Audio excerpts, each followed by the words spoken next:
Question एकदम 100% लड़ेगा, क्योंकि सभी इसमें इंपॉर्टेंट क्वेश्चन लिया गया है जो आपके फाइनल बोर्ड परीक्षा में आने वाला है। तो चलिए अब यहाँ पे हम क्लास को शुरू करते हैं और पहला नंबर क्वेश्चन लगाते हैं जो काफी इंपॉर्टेंट क्वेश्चन है। तो पहला नंबर क्वेश्चन देखिए कि लेंस के प्रकाशीय बिंदु को कहते हैं। अब यहाँ पे आपको बताना है कि लेंस के प्रकाशीय बिंदु को क्या कहते हैं। जल्दी से इसका आप लोग आंसर दे दीजिए, बहुत ही इंपॉर्टेंट क्वेश्चन है।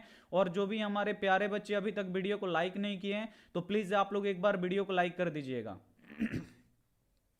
चलिए, तो यहां पे प्रश्न है कि लेंस के प्रकाशीय बिंदु को क्या कहते हैं बाबू, केंद्रीय बिंदु को क्या कहते हैं। तो लेंस के केंद्रीय बिंदु को प्रकाशीय बिंदु कहते हैं, इसे आपको याद रखना है। यहां पे बी वाला आंसर बिल्कुल इसी हो जाएगा। अब यहां पे देखिए ये एक कौन सा लेंस है, तो ये एक उत्तल लेंस है और उसका जो ये केंद्रीय बिंदु होगा इसे ही हम लोग क्या बोलते हैं, प्रकाशीय यहां पे केंद्र बोलते हैं। अब यहां पे एक क्वेश्चन और पूछा जाता है कि लेंस में कहां से प्रकाश बिना मुड़े सीधे निर्गत हो जाता है। ये क्वेश्चन आता है कि लेंस में कहां प्रकाश बिना मुड़े सीधे निर्गत हो जाता है। तो देखिए लेंस का जो प्रकाशीय केंद्र होता है इससे जब प्रकाश गुजरता है तो बिना मुड़े एकदम सीधे निर्गत हो जाता है, इसे आपको याद रखना है।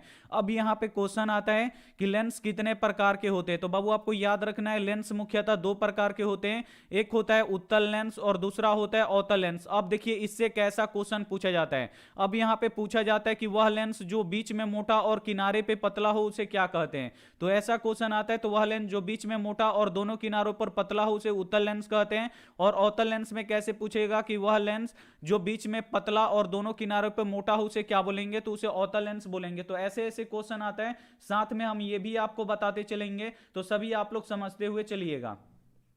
चलिए अगला क्वेश्चन यहां पे देखिए 2 नंबर क्वेश्चन है कि वाहन के साइड मिरर में किस दर्पण का प्रयोग किया जाता है। मोस्ट वीवीआई क्वेश्चन है और ये क्वेश्चन 100% आएगा, इसे आपको याद रखना है। तो जल्दी से इसका आप लोग आंसर बता दीजिए कि वाहनों के साइड मिरर के रूप में किस दर्पण का प्रयोग किया जाता है। तो वाहनों के बाबू साइड मिरर के रूप में किस दर्पण का प्रयोग किया जाता है, तो उत्तल दर्पण का प्रयोग किया जाता है, इसे आपको याद रखना है। यहां पे बी वाला आंसर बिल्कुल इसे हो जाएगा। अब यहां पे एक क्वेश्चन पूछा जाता है कि किस दर्पण का जो यहां पे किस दर्पण का यहाँ पे जो कैप्चर वाला क्षेत्र होता है ना बहुत बड़ा होता है, यानी कौन सा दर्पण यहाँ पे बहुत ही उसका जो दृष्टि क्षेत्र होता है वो बड़ा होता है। ये क्वेश्चन आता है कि किस दर्पण का दृष्टि क्षेत्र बड़ा होता है, यानी जो कैप्चर करने वाला क्षेत्र होता है वो सबसे बड़ा होता है, ये आपको बताना है। तो किस दर्पण का बाबू दृष्टि क्षेत्र बड़ा होता है, तो उत्तल दर्पण का दृष्टि क्षेत्र बड़ा होता है, इसे आपको याद रखना है। और यहां पे एक क्वेश्चन और पूछा जाता है, उत्तल दर्पण में बाबू कैसा प्रतिबिंब बनता है, तो केवल छोटा प्रतिबिंब बनता है, इसे आपको याद रखना है। और अवतल दर्पण में कैसा प्रतिबिंब बनता है, तो बड़ा और छोटा दोनों प्रतिबिंब बनता है, इसे आपको याद रखना है। काफी इंपॉर्टेंट क्वेश्चन है। इसके बाद एक क्वेश्चन आता है कि जो मोटर गाड़ी होता है इसका जो हेडलाइट होता है इसमें किस दर्पण का प्रयोग किया जाता है। तो मोटर गाड़ी के हेडलाइट में किस दर्पण का प्रयोग किया जाता है, तो अवतल दर्पण का प्रयोग किया जाता है, इसे आपको याद रखना है। अगला क्वेश्चन यहां पे देख लीजिए, अगला क्वेश्चन यहां पे 3 नंबर काफी इंपॉर्टेंट क्वेश्चन है कि किसे रासायनिक दूत कहा जाता है। मोस्ट वीवीआई क्वेश्चन है और इसे भी आपको याद रखना है। यहां पे आपको बताना है कि किसे रासायनिक दूत कहा जाता है। तो जल्दी से इसका आप लोग आंसर बता दीजिए। सभी क्वेश्चन इंपॉर्टेंट है आपके फाइनल बोर्ड परीक्षा 2023 के लिए और ये सभी क्वेश्चन इंपॉर्टेंट है 15 फरवरी के लिए। तो जल्दी से इसको आपको क्या करना है, पढ़ लेना है और इसमें से जो भी क्वेश्चन आपको याद ना हो तो उसे आप लोगों को क्या करना है, जल्दी से इसको लिख के याद कर लेना है। तो यहां पे आपको बताना है कि किसे रासायनिक दूत कहा जाता है बाबू, तो जो हार्मोन होता है इसे रासायनिक दूत कहा जाता है, इसे आपको याद रखना है। यहां पे सी वाला आंसर बिल्कुल इसे हो जाएगा। अब यहां पे क्वेश्चन आता है कि जो हार्मोन होता है ये कहां से स्रावित होता है। ये भी क्वेश्चन आता है कि हार्मोन कहां से स्रावित होता है, तो बाबू आपको याद रखना है जो हार्मोन होता है ये अंतःस्रावी ग्रंथि से स्रावित होता है, इसे आपको याद रखना है। अगला क्वेश्चन देख लीजिए। अगला क्वेश्चन है कि किस दृष्टि दोष के निवारण के लिए अवतल लेंस का प्रयोग किया जाता है। मोस्ट वीवीआई क्वेश्चन है और इसे भी आपको यहां पे याद रखना है। जितना इंपॉर्टेंट क्वेश्चन है आज ही हम आपको पढ़ा देंगे और इससे बाहर एक भी क्वेश्चन नहीं आएगा, ये हमारा गारंटी है। बस एक बार आपको क्या कर लेना है, पढ़ लेना है और इसमें से जो भी क्वेश्चन आपको याद ना हो तो उसे आपको याद कर लेना है। तो यहां पे देखिए बोल रहा है कि किस दृष्टि दोष को ठीक करने के लिए हम अवतल लेंस का प्रयोग करते हैं। तो अवतल लेंस का प्रयोग बाबू किसके लिए किया जाता है, तो निकट दृष्टि दोष को ठीक करने के लिए अवतल लेंस का प्रयोग किया जाता है। बी वाला आंसर यहां पे बिल्कुल इसी हो जाएगा। अब यहां पे क्वेश्चन आ जाए कि यहां पे दूरदृष्टि दोष को ठीक करने के लिए किसका प्रयोग किया जाता है, तो उत्तल लेंस का प्रयोग दूरदृष्टि दोष को ठीक करने के लिए किया जाता है, इसे आपको याद रखना है। और अबिंदुकता को ठीक करने के लिए बाबू सिलेंड्रिक लेंस का प्रयोग किया जाता है, इसे आपको याद रखना है। अबिंदुकता दोष को ठीक करने के लिए सिलेंड्रिक जेनेरिक लेंस का प्रयोग किया जाता है, और जरा दृष्टि दोष को ठीक करने के लिए द्विफोक्सी लेंस का प्रयोग किया जाता है। इसे आपको याद रखना है, काफी इंपॉर्टेंट क्वेश्चन है। अगला क्वेश्चन देख लीजिए, अगला क्वेश्चन है यहाँ पे 5 नंबर की, एक विद्युत यूनिट बराबर है। अब यहाँ पे आपको बताना है कि जो एक विद्युत यूनिट होता है ये किसके बराबर होता है, ये आपको बताना है। तो जल्दी से इसका आप लोग आंसर बता दीजिए, ये भी काफी इंपॉर्टेंट क्वेश्चन है। यहां पे आपको बताना है कि एक विद्युत यूनिट किसके बराबर होता है बाबू। तो एक विद्युत यूनिट किसके बराबर होता है, तो 1 किलोवाट घंटा के बराबर होता है। अगर ये क्वेश्चन आपको याद नहीं है तो आप लोग याद कीजिएगा। उसके बाद एक क्वेश्चन और पूछा जाता है कि विद्युत ऊर्जा का व्यापारिक मात्रक क्या होता है। ये बोर्ड परीक्षा में बार बार पूछा जाता है कि विद्युत ऊर्जा का व्यापारिक मात्रक क्या होता है बाबू, तो यूनिट होता है, इसे आपको याद रखना है। और एक यूनिट किसके बराबर होता है, तो 1 किलोवाट घंटा के बराबर होता है, इसे आपको यहां पर याद रखना है। अगला क्वेश्चन देख लीजिए, अगला क्वेश्चन है कि बायोगैस का उत्पादन होता है। मोस्ट वीवीआई क्वेश्चन है, इसे भी आपको याद रखना है। यहां पे आपको बताना है कि जो बायोगैस होता है, यानी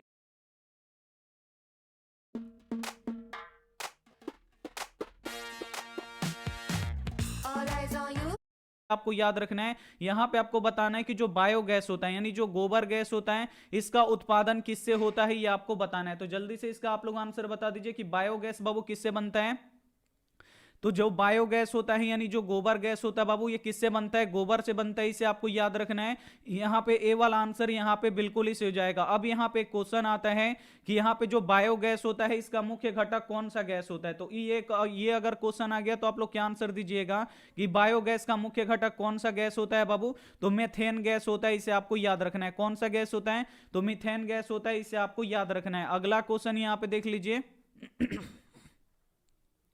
अगला क्वेश्चन यहां पे देखिए 7 नंबर क्वेश्चन है कि किस लेंस द्वारा उत्पन्न आवर्धन का एसआई मात्रक क्या होता है। अब यहां पे आपको बताना है कि किसी लेंस द्वारा उत्पन्न आवर्धन का एसआई मात्रक क्या होता है, ये आपको बताना है। तो जल्दी से इसका आप लोग आंसर बता दीजिए कि किसी लेंस द्वारा उत्पन्न आवर्धन का एसआई मात्रक क्या होता है। तो लेंस हो या दर्पण हो, उससे आवर्धन का एसआई मात्रक नहीं होता है, ये मात्रक विहीन होता है, इसे आपको याद रखना है। यहां पे डी वाला आंसर बिल्कुल इसे हो जाएगा। और आवर्धन को किससे सूचित किया जाता है, एम से सूचित किया जाता है। और एम बराबर क्या होता है बाबू, तो v बटा यू होता है, इसे आपको याद रखना है, ये बोर्ड परीक्षा में आता है। अगला क्वेश्चन यहां पे देख लीजिए, अगला क्वेश्चन है कि उत्तल लेंस की क्षमता होती है। अब यहां पे बाबू आपको बताना है कि जो उत्तल लेंस होती है इसकी क्षमता कैसी होती है, ये आपको बताना है। तो जल्दी से इसका आप लोग आंसर बता दीजिए।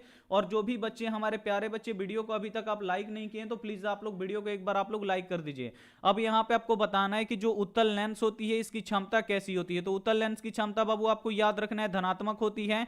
यहां पे बी वाला आंसर बिल्कुल इसे हो जाएगा। अगर अवतल का पूछ दे कि अवतल लेंस की क्षमता कैसी होती है, तो अवतल लेंस की क्षमता बाबू ऋणात्मक होती है, इसे आपको याद रखना है। अब यहां पे क्वेश्चन आता है कि उत्तल लेंस को क्या कहते हैं, जो बोर्ड परीक्षा में बहुत बार आता है और आपके फाइनल बोर्ड परीक्षा 2023 में भी आ सकता है कि उत्तल लेंस को क्या कहते हैं। तो उत्तल लेंस को अभिसारी लेंस कहते हैं। और अवतल लेंस को क्या कहते हैं, तो अवतल लेंस को अपसारी लेंस कहते हैं, इसे आपको याद रखना है। अगला क्वेश्चन यहां पे देख लीजिए, अगला क्वेश्चन है यहाँ पे 9 नंबर की, निम्न में से कौन सही है। अब इसमें से आपको बताना है कि बाबू इसमें से कौन सही है। तो जल्दी से इसका आप लोग राइट आंसर बताइए कि इसमें कौन सा सूत्र है जो इसमें सही लिखा गया है, ये आपको बताना है। तो यहाँ पे देखिए Na2CO3 इंटू 10H2O, बाबू ये किसका फॉर्मूला होता है, तो ये धोने वाला सोडा का फॉर्मूला होता है। और धोने वाला सोडा का जो होता है रासायनिक नाम क्या होता है, तो सोडियम कार्बोनेट होता है, इसे आपको याद रखना है। और खाने वाला सोडा का रासायनिक नाम क्या होता है, तो सोडियम बाइकार्बोनेट होता है, इसे आपको याद रखना है। अगला क्वेश्चन देख लीजिए, अगला क्वेश्चन है 10 नंबर की, लोहे को जिंक से लेपित करने की क्रिया को क्या कहते हैं। मोस्ट वीवीआई क्वेश्चन है और इसे भी आपको याद रखना है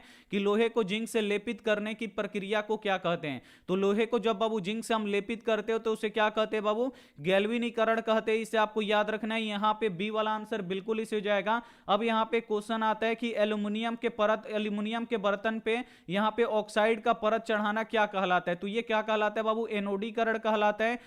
एल्युमिनियम के बर्तन पे ऑक्साइड या एल्युमिनियम के पदार्थ पे एल्यूमिनियम के पदार्थ पे जब ऑक्साइड का परत चढ़ता है तो उसे क्या बोला जाता है बाबू, तो उसे एनोडीकरण बोला जाता है। तो इसे भी साथ में आपको याद रखना है क्योंकि दोनों ही क्वेश्चन आपके फाइनल बोर्ड परीक्षा में आता है। अगला क्वेश्चन यहां पे देख लीजिए, अगला क्वेश्चन यहां पे 11 नंबर के, निम्नलिखित में से द्विक्षारकीय अम्ल है। मोस्ट वीवीआई क्वेश्चन है, अगर ये क्वेश्चन आपको याद नहीं है तो इसे आप लोग अब भी याद कर लीजिएगा। यहां पे आपको बताना है कि निम्नलिखित में से कौन द्विक्षारकीय अम्ल है, इसमें से आपको बताना है। तो चलिए जल्दी से इसका आप लोग आंसर बता दीजिए कि इसमें द्विक्षारकीय अम्ल क्या है। तो द्विक्षारकीय अम्ल बाबू कौन होता है, तो H2SO4 होता है, इसे आपको याद रखना है। यहाँ पे डी वाला आंसर बिल्कुल इसे हो जाएगा। और जो H2SO4 होता है इसे बैटरी अम्ल भी कहते हैं, क्योंकि एक क्वेश्चन ये भी पूछा जाता है कि बैटरी में कौन सा अम्ल पाया जाता है, तो H2SO4 यानी सल्फ्यूरिक अम्ल पाया जाता है, इसे आपको याद रखना है। और जो HCl होता है ये हमारे पेट में बनता है, और जो HCl होता है ये भी प्रबल अम्ल होता है, और जो HNO3 होता है ये भी प्रबल अम्ल होता है, और जो यहाँ पे H2SO4 होता है ये भी प्रबल अम्ल होता है, तो इसे भी साथ में आपको याद रखना है। अगला क्वेश्चन देखिए 12 नंबर की अक्रिय तत्व कौन है। अब इसमें से आपको बताना है कि बाबू इसमें से कौन सा तत्व है जो अक्रिय है। अक्रिय का मतलब क्या होता है आप लोग समझ लीजिए, जो किसी अन्य तत्वों से अभिक्रिया नहीं करता है उसे अक्रिय तत्व कहते हैं। तो इसमें से जल्दी आप लोग बता दीजिए कि इसमें से कौन अक्रिय तत्व है। तो बाबू जो हीलियम होता है, जो हीलियम होता है ये अक्रिय तत्व होता है। यहाँ पे बी वाला आंसर क्या हो जाएगा, बिल्कुल इसे हो जाएगा। अब यहाँ पे एक क्वेश्चन आता है कि हीलियम का परमाणु संख्या कितना होता है, तो जल्दी से आप लोग बता दीजिए कि हीलियम का परमाणु संख्या कितना होता है। तो ये आता है हीलियम का परमाणु संख्या, तो हीलियम का परमाणु संख्या 2 होता है, इसे आपको याद रखना है। और ये भी क्वेश्चन आता है कि हीलियम के बाह्यतम कक्षा में कितने इलेक्ट्रॉन होते हैं, तो हीलियम के बाह्यतम कक्षा में 2 ही इलेक्ट्रॉन होते हैं, तो इसे भी साथ में आपको याद रखना है। अगला क्वेश्चन यहाँ पे देख लीजिए, अगला क्वेश्चन यहाँ पे 13 नंबर की काल्पनिक प्रतिबिंब होता है। अब यहाँ पे आपको बताना है कि जो काल्पनिक प्रतिबिंब होता है बाबू ये कैसा होता है, ये आपको बताना है। तो जल्दी से इसका आप लोग आंसर बता दीजिए कि काल्पनिक प्रतिबिंब कैसा होता है। दीपक भाई, पूनम भाई, दानिश खान बहुत ही बढ़िया, गोल्डी शर्मा, अर्चना, शिवानी झा, आंचल बहुत ही बढ़िया, RDX भाई बहुत ही बढ़िया, रजब अली बहुत ही बढ़िया, MD ताहा बहुत ही बढ़िया, सुमित, धर्मदीप भाई बहुत ही बढ़िया, जाकिर भाई। चलिए जल्दी जल्दी आप लोग आंसर दीजिए। सिल्टू, उत्तम भाई बहुत ही बढ़िया, गोल्डन भाई, सौरभ भाई, सलमान भाई बहुत ही बढ़िया, यास्मीन बहुत ही बढ़िया। चलिए जल्दी जल्दी आप लोग यहाँ पे आंसर दीजिए। बहुत ही बढ़िया, सीधा बच्चे बोल रहे हैं। तो यहां पर देखिए काल्पनिक प्रतिबिंब कैसा होता है, तो काल्पनिक प्रतिबिंब सीधा होता है, इसे आपको याद रखना है। ए वाला आंसर यहां पे बिल्कुल इसी हो जाएगा। उसके बाद एक क्वेश्चन और पूछा जाता है कि जो वास्तविक प्रतिबिंब होता है ये कैसा होता है। तो वास्तविक प्रतिबिंब बाबू कैसा होता है, उल्टा होता है, इसे आपको याद रखना है। और इसी में एक प्रश्न पूछा जाता है कि किस प्रतिबिंब को हम पर्दे पे उतार सकते हैं। तो ये अगर क्वेश्चन आ जाए कि किस प्रतिबिंब को हम पर्दे पे उतार सकते हैं, तो जो वास्तविक प्रतिबिंब होता है बाबू इसे हम पर्दे पे उतार सकते हैं। और किस प्रतिबिंब को हम पर्दे पे नहीं उतार सकते, तो जो काल्पनिक प्रतिबिंब होता है इसे हम पर्दे पे नहीं उतार सकते, तो इसे भी साथ में आपको याद रखना है। अगला डाउनलोड कीजिए गूगल पे और जब चाहें फैमिली में किसी का भी इसे भी साथ में आपको याद रखना है। अगला क्वेश्चन देख लीजिए, अगर ये क्वेश्चन आपको याद नहीं होगा तो प्लीज आप लोग इसे याद कर लीजिएगा कि एक माइक्रो एम्पियर विद्युत धारा निम्नलिखित में से कौन सी है। अब यहां पे आपको बताना है कि एक माइक्रो एम्पियर विद्युत धारा किसके बराबर होता है, ये आपको बताना है। तो जल्दी से इसका आप लोग आंसर बता दीजिए। सभी क्वेश्चन इंपॉर्टेंट है आपके फाइनल बोर्ड परीक्षा के लिए। तो बहुत ही बढ़िया, सानिया का आंसर आ चुका है, बहुत ही बढ़िया, ब्यूटी का आंसर आ चुका है, बहुत ही बढ़िया, राजपूत भाई का आंसर आ चुका है, बहुत ही बढ़िया, रजब अली बहुत ही बढ़िया, कविता देवी, यासीर भाई बहुत ही बढ़िया, साहिल ब्रोदर, गोल्डन बहुत ही बढ़िया। तो यहाँ पे बच्चों का आंसर आ गया है कि एक माइक्रो एम्पियर किसके बराबर होता है बाबू, तो 10 के पावर -6 एम्पियर के बराबर होता है, इसे आपको याद रखना है। यहाँ पे सी वाला आंसर क्या हो जाएगा, बिल्कुल इसे हो जाएगा। अब यहाँ पे एक क्वेश्चन आता है कि जो एम्पियर होता है ये किसका एसआई मात्रक होता है। ऐसे भी क्वेश्चन आ जाता है कि एम्पियर किसका एसआई मात्रक है। तो विद्युत धारा का बाबू एसआई मात्रक क्या होता है, एम्पियर होता है, इसे आपको याद रखना है। काफी इंपॉर्टेंट क्वेश्चन है। अगला क्वेश्चन यहाँ पे देख लीजिए, अगला क्वेश्चन यहाँ पे 15 नंबर की, मीथेन में कितने सहसंयोजक बंधन होते हैं। और ये भी क्वेश्चन काफी इंपॉर्टेंट है, सहसंयोजक बंधन वाला भी क्वेश्चन आता है, तो आपको यहां पे पढ़ना काफी जरूरी है। अब यहां पे आपको बताना है कि मीथेन में कितने सहसंयोजक बंधन होते हैं। तो बाबू जो मीथेन होता है इसका रासायनिक सूत्र क्या होता है, CH4 होता है, आपको पता है। अब यहां पे इसको लिख दीजिए, इसका संरचना सूत्र यहां पे बना दीजिए, यहां इसका संरचना बना दीजिए। तो यहां पे कार्बन 1 है और हाइड्रोजन कितना है, 4 है, तो हम यहां पे हाइड्रोजन 4 लिख दिए। अब इसके सहसंयोजक बंधन कितने होंगे, 1 2 3 4, यानी कितने होंगे बाबू, तो यहां पे 4 इसके सहसंयोजक बंधन हो गए, इसे आपको याद रखना है। यहां पे बी वाला आंसर क्या हो जाएगा, बिल्कुल इसे हो जाएगा। अगला क्वेश्चन यहां पे देख लीजिए, अगला क्वेश्चन है कि आधुनिक आवर्त सारणी में तत्वों का वर्गीकरण का आधार है। अब यहां पे आपको बताना है कि जो आधुनिक आवर्त सारणी है जिसे हम लोग पढ़ते हैं, आधुनिक आवर्त सारणी को ही हम लोग पढ़ते हैं। अब यहां पे आपको बताना है कि जो आधुनिक आवर्त सारणी है इसमें तत्वों को किस आधार पे रखा गया है। तो किस आधार पे रखा गया है बाबू, तो परमाणु संख्या के आधार पे रखा गया है। यहां पे डी वाला आंसर बिल्कुल इसे हो जाएगा। अब यहां पे क्वेश्चन आता है कि जो यहाँ पे परमाणु द्रव्यमान पे किसे रखा गया है, तो जो मेंडलीफ का आवर्त सारणी था उसको परमाणु द्रव्यमान के आधार पे रखा गया है, इसे आपको याद रखना है। एक क्वेश्चन ये भी पूछा जाता है जो काफी इंपॉर्टेंट है और बोर्ड परीक्षा के लिए इसे आपको याद भी रखना है कि सबसे पहले तत्वों का वर्गीकरण किसने किया। अगर आ जाए क्वेश्चन कि सबसे पहले तत्वों का वर्गीकरण किसने किया बाबू, तो मेंडलीफ ने किया, इसे आपको याद रखना है। किसने किया? मेंडलीफ ने किया, इसे आपको याद रखना है। और आधुनिक आवर्त सारणी जिसे हम लोग पढ़ते हैं, इसका निर्माण किसने किया, तो मोसले ने किया, इसे आपको याद रखना है। ये भी काफी इंपॉर्टेंट क्वेश्चन है। अगला क्वेश्चन यहां पे देख लीजिए, अगला क्वेश्चन है यहां पे कि दो तंत्रिका कोशिका के मध्य खाली स्थान को कहते हैं। अब देखिए दो तंत्रिका के मध्य जो खाली स्थान होता है बाबू, उसे हम लोग क्या बोलते हैं, तो उसे सिनेप्टिक दरार या सिनेप्स बोलते हैं। क्या बोलते हैं बाबू? सिनेप्टिक दरार या सिनेप्स बोलते हैं। यहां पे बी वाला आंसर बिल्कुल ही सही हो जाएगा। अब यहां पे क्वेश्चन होता है कि यहां पे किसकी कोशिका सबसे लंबी होती है। अगर ये क्वेश्चन आ जाए कि किसकी कोशिका सबसे लंबी होती है, तो आप लोग क्या आंसर कीजिएगा, तो जो तंत्रिका तंत्र की कोशिका होती है वो सबसे लंबी होती है, इसे आपको याद रखना है। और एक क्वेश्चन ये भी आता है कि तंत्रिका तंत्र के रचनात्मक एवं क्रियात्मक इकाई को क्या कहते हैं। तो अगर ये क्वेश्चन आ जाए कि तंत्रिका तंत्र की रचनात्मक एवं क्रियात्मक इकाई को क्या कहते हैं, तो न्यूरॉन कहते हैं, इसे आपको याद रखना है। क्या कहते हैं? न्यूरॉन कहते हैं, इसे आपको याद रखना है। काफी इंपॉर्टेंट क्वेश्चन है। अगला क्वेश्चन देख लीजिए, अगला क्वेश्चन है कि विद्युत धारा का मापने में किसका उपयोग किया जाता है। अब यहां पे आपको बताना है कि जो धारा मापने में हम लोग प्रयोग करते हैं, इसमें किसका उपयोग करते हैं, विद्युत धारा को मापने के लिए। तो आपको याद होना चाहिए, विद्युत धारा को मापने के लिए यहां पे ए मीटर या आ मीटर का प्रयोग किया जाता है, इसे आपको याद रखना है। यहां पे ए वाला आंसर क्या हो जाएगा, बिल्कुल इसे हो जाएगा। अब यहां पे क्वेश्चन आते हैं कि जो ए मीटर होता है इसका प्रतिरोध कितना होता है। तो जो ए मीटर होता है बाबू, इसका जो प्रतिरोध होता है ये शून्य होता है, एकदम ना के बराबर होता है, इसे आपको याद रखना है। या ऐसे परीक्षा में लिख देता है बहुत छोटा होता है, इसका प्रतिरोध क्या होता है, बहुत छोटा होता है, ना के बराबर होता है, शून्य होता है, इसे आपको याद रखना है। अब यहां पे क्वेश्चन आता है कि वोल्ट मीटर के द्वारा हम लोग क्या मापते हैं। तो वोल्ट मीटर के द्वारा क्या मापते हैं बाबू, दो बिंदुओं के बीच के अगर हमें विभवांतर मापना है तो हम लोग किसका उपयोग करेंगे, वोल्ट मीटर का उपयोग करेंगे, इसे आपको याद रखना है। अगला क्वेश्चन यहां पे देख लीजिए, अगला क्वेश्चन है कि अपघटक का उदाहरण है। अब इसमें से आपको बताना है कि कौन इसमें से अपघटक है, ये आपको बताना है। तो जल्दी से इसका आप लोग आंसर बता दीजिए किसमें से कौन अपघटक है। तो जो कवक होता है बाबू ये अपघटक होता है, इसे आपको याद रखना है। ए वाला आंसर बिल्कुल इसे हो जाएगा। अब यहां पे क्वेश्चन आता है कि किसमें मृत जीवी पोषण होता है। तो किसमें बाबू मृत जीवी पोषण होता है, तो जो कवक होता है इसमें मृत जीवी पोषण होता है, इसे आपको याद रखना है। दूसरा क्वेश्चन एक पूछा जाता है कि यहां पे पूछा जाता है कि उत्पादक किसे कहते हैं बाबू। तो उत्पादक किसे कहते हैं, तो हरे पेड़ पौधे को उत्पादक कहते हैं, तो इसे भी साथ में आपको याद रखना है। और हरे पेड़ पौधे को उत्पादक क्यों कहते हैं, तो जो हरे पेड़ पौधे होते हैं ये अपना भोजन स्वयं बना लेते हैं, यानी खुद से बना लेते हैं, इसलिए हरे पेड़ पौधे को उत्पादक कहते हैं, इसे आपको याद रखना है। अगला क्वेश्चन देख लीजिए, अगला क्वेश्चन है कि विद्युत धारा उत्पन्न करने की युक्ति को कहते हैं। अब यहां पे आपको बताना है कि विद्युत धारा उत्पन्न करने वाली युक्ति को क्या कहते हैं, जिससे विद्युत धारा उत्पन्न होता है उस युक्ति को हम लोग क्या कहते हैं बाबू, तो उसे हम लोग जनित्र कहते हैं, इसे आपको याद रखना है। क्या कहते हैं, जनित्र कहते हैं। यहां पे ए वाला आंसर बिल्कुल इसे हो जाएगा। अब यहां पे क्वेश्चन आता है कि जो जनित्र होता है ये किस सिद्धांत पे कार्य करता है। तो जो जनित्र होता है बाबू आपको याद रखना है विद्युत धारा के चुंबकीय प्रेरण के सिद्धांत पे कार्य करता है, इसे आपको याद रखना है। और ये काफी इंपॉर्टेंट क्वेश्चन है, ये आपके फाइनल बोर्ड परीक्षा के लिए। अगला क्वेश्चन यहां पे देख लीजिए, अगला क्वेश्चन यहां पे 21 नंबर की सक्रियता श्रेणी में सबसे अधिक क्रियाशील धातु कौन है। अब यहां पे आपको बताना है कि सक्रियता श्रेणी में सबसे अधिक क्रियाशील धातु कौन सा है, यह आपको बताना है। तो जल्दी से इसका आप लोग आंसर बता दीजिए। तो सबसे अधिक सक्रिय धातु कौन होता है बाबू, सोडियम, यहां पे पोटेशियम होता है। और पोटेशियम के बाद क्या होता है बाबू, दूसरे स्थान पे आता है सोडियम। तो लेकिन इसमें के नहीं है, तो सबसे पहले उस के नहीं है, तो उसके बाद कौन सा होता है बाबू, सोडियम होता है। तो हम यहां पे सोडियम को ठीक करेंगे, बी वाला आंसर यहां पे बिल्कुल इसे हो जाएगा।